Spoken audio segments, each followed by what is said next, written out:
ಪ್ರಪಂಚದ ಅತೀ ಶ್ರೀಮಂತ ದೇವಸ್ಥಾನದ ಕಥೆ ಗೊತ್ತಾ? ಅದರ ಹಿಂದೆ ಒಂದು ದೈವಿಕ ಸಾಲದ ರಹಸ್ಯವಿದೆ. ಒಬ್ಬ ದೇವರು ಸಾಲ ಮಾಡ್ಕೊಂಡಿದ್ದಾರಾ? ಯಾಕೆ? ಇದರ ಉತ್ತರ ಸಿಗೋದು ವೈಕುಂಠದಲ್ಲಿ. ಕಥೆ ಶುರುವಾಗೋದೇ ಒಂದು ಪರೀಕ್ಷೆಯಿಂದ. ತ್ರಿಮೂರ್ತಿಗಳಲ್ಲಿ ಯಾರು ಶ್ರೇಷ್ಠ ಅಂತ ಕಂಡುಹಿಡಿಯೋಕೆ ಭೃಗು ಋಷಿಗಳು ಹೊರಡ್ತಾರೆ. ಭೃಗು ಋಷಿಗಳು ಬ್ರಹ್ಮ, ಶಿವ ಇಬ್ಬರನ್ನೂ ಪರೀಕ್ಷಿಸ್ತಾರೆ. ಆದರೆ ಇಬ್ಬರೂ ಅವರನ್ನ ಗಮನಿಸಲ್ಲ. ಆಗ ಋಷಿಗಳಿಗೆ ಸಿಕ್ಕಾಪಟ್ಟೆ ಕೋಪ ಬರುತ್ತೆ. ಆಮೇಲೆ ಭೃಗು ಋಷಿಗಳು ಮಾಡಿದ್ದೇನು ಗೊತ್ತಾ? ನೇರವಾಗಿ ವಿಷ್ಣುವಿನ ಎದೆಗೆ ಒದ್ರು. ಆ ಜಾಗ ಲಕ್ಷ್ಮೀದೇವಿಯ ವಾಸಸ್ಥಾನ. ಆದರೆ ವಿಷ್ಣು ಕೋಪಗೊಳ್ಳಲಿಲ್ಲ. ಬದಲಿಗೆ ನಿಮ್ಮ ಕಾಲಿಗೆ ನೋವಾಯ್ತಾ ಅಂತ ಕೇಳಿದ್ರು. ಇದೇ ಅವರ ಶ್ರೇಷ್ಠತೆಗೆ ಸಾಕ್ಷಿ. ವಿಷ್ಣು ಸಹನೆ ತೋರಿದ್ರು, ಸರಿ. ಆದ್ರೆ ಲಕ್ಷ್ಮಿಗೆ ಅದು ತನ್ನ ಅವಮಾನ ಅಂತ ಅನಿಸ್ತು. ಅಲ್ಲಿಗೆ ದೈವಿಕ ಸಂಬಂಧವೇ ಮುರಿತು. ಮನನೊಂದ ಲಕ್ಷ್ಮೀದೇವಿ ವೈಕುಂಠವನ್ನೇ ಬಿಟ್ಟು ಭೂಮಿಗೆ ಹೊರಟು ಹೋದಳು. ವಿಷ್ಣು ಒಬ್ಬಂಟಿಯಾದ್ರು. ವಿರಹದಿಂದ ನೊಂದ ವಿಷ್ಣು ವೈಕುಂಠವನ್ನೇ ತೊರೆದು ಭೂಮಿಗೆ ಬಂದರು. ಶ್ರೀನಿವಾಸನಾಗಿ ತಪಸ್ಸಿಗೆ ಕುಳಿತರು. ವಿಷ್ಣುವಿನ ಈ ಸ್ಥಿತಿ ನೋಡಿ ಬ್ರಹ್ಮ ಹಸುವಾಗಿ, ಶಿವ ಕರುವಾಗಿ ಸಹಾಯಕ್ಕೆ ಬಂದರು. ಪ್ರತಿದಿನ ಆ ಹಸು ಶ್ರೀನಿವಾಸ ತಪಸ್ಸು ಮಾಡುತ್ತಿದ್ದ ಹುತ್ತಕ್ಕೆ ಹಾಲು ಸುರಿಯುತ್ತಿತ್ತು.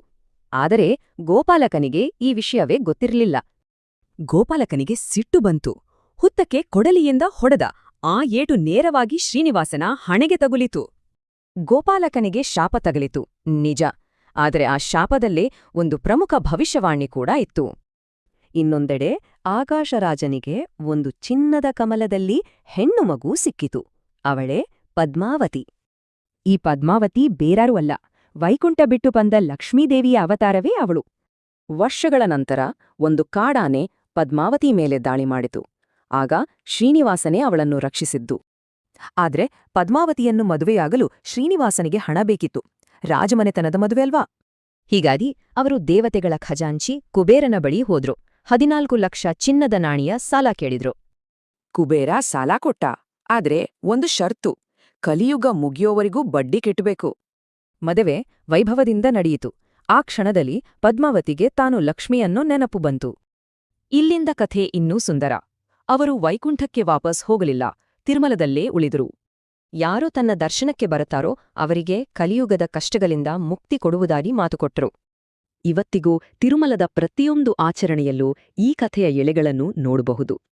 ಇದು ಬರೀ ಕಥೆಯಲ್ಲ, ಭಕ್ತರಿಗಾಗಿ ಸಾಲವನ್ನು ಒಪ್ಪಿಕೊಂಡು ಭೂಮಿಯಲ್ಲೇ ಉಳಿದ ದೇವರ ವಾಗ್ದಾನ ಇದು. ಒಬ್ಬ ದೇವರು ಐಷಾರಾಮಿ ವೈಕುಂಠ ಬಿಟ್ಟು ಸಾಲ ಮತ್ತು ಸೇವೆಯನ್ನು ಯಾಕೆ ಆರಿಸಿಕೊಂಡ? ಯೋಚಿಸಿ.